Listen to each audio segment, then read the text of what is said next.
A 26-year-old Minneapolis man has been charged with bringing a replica gun onto St. Louis Park High School grounds.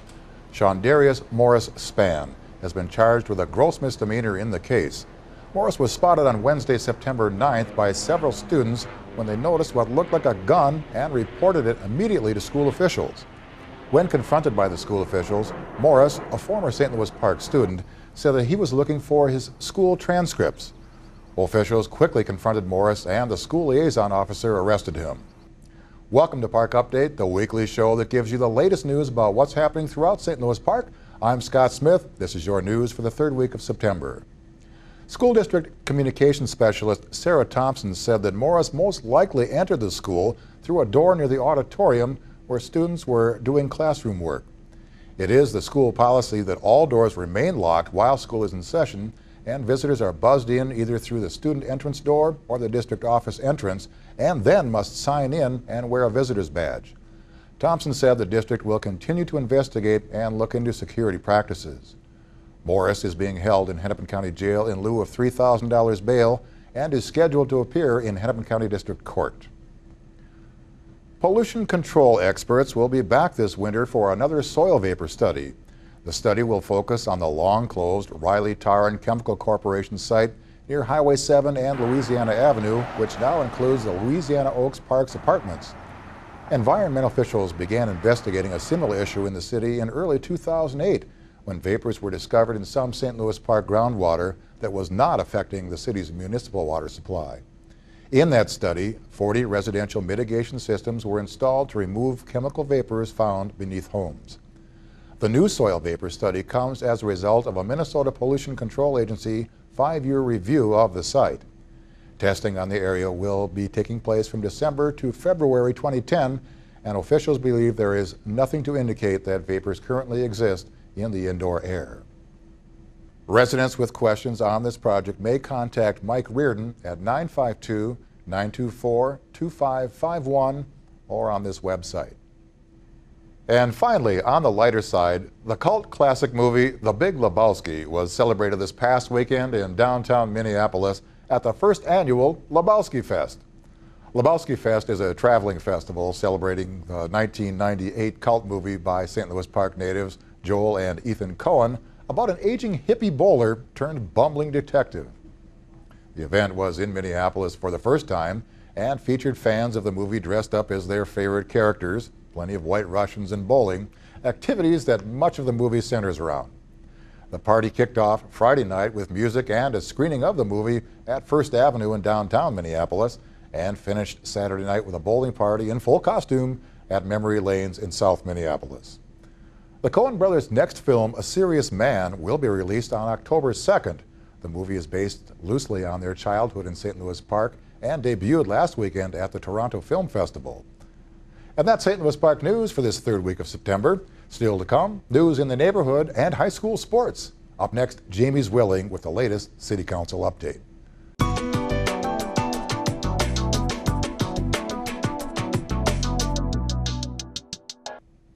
Voters in Ward 4 now know who will face off for their city council seat in the November general election. Julia Ross and Bill Theobald were the top two vote earners in the Ward 4 primary held Tuesday, November 15th. The general election will take place on Tuesday, November 3rd, with polls open at all 17 precincts from 7 a.m. until 8 p.m.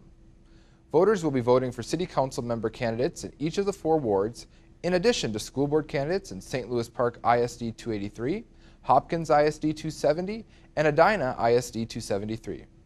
All offices are nonpartisan, and candidates who are elected will take office in January 2010. 5 individuals have filed for the 3 openings on the St. Louis Park School Board: Bill Levine, Greg Lindberg, Bruce Richardson, Larry Shapiro, and Jim Yarosh. Richardson, Shapiro, and Yarosh are all incumbents. Visit the ISD 283 website at www.slpschools.org for additional information on the school board elections. I'm Jamie Zwilling, and that's this week's Council Update.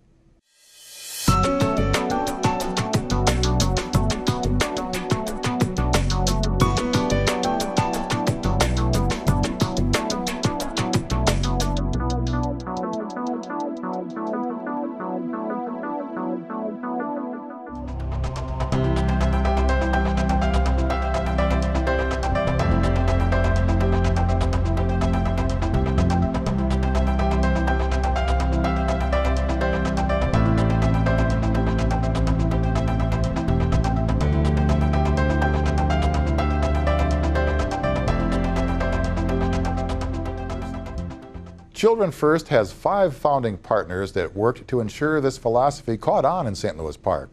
Through their efforts, the word has grown far and wide in the community, and many organizations and individuals are part of this work. There are 40 developmental assets Children First is based on. The Search Institute has identified these building blocks of healthy development that help young people grow up healthy, caring, and responsible.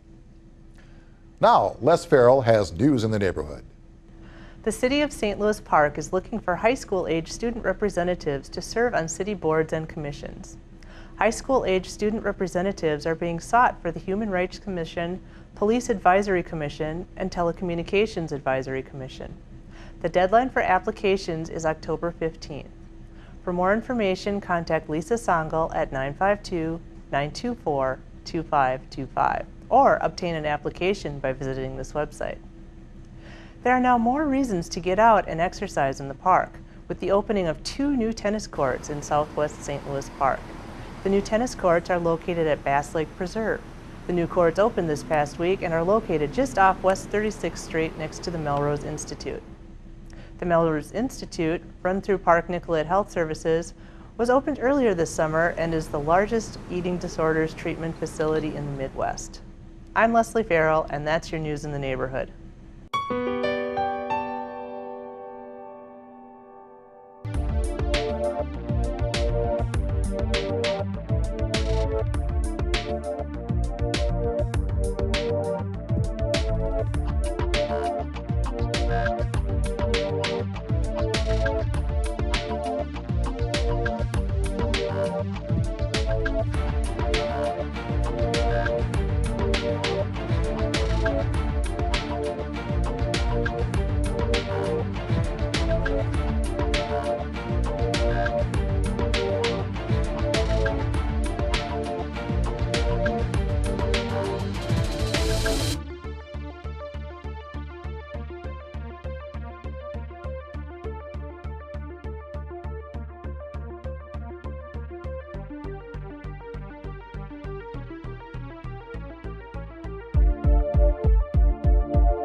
We do thank you for watching Park Update. For Les Farrell and Jamie Zwilling, I'm Scott Smith, and we'll see you again next week.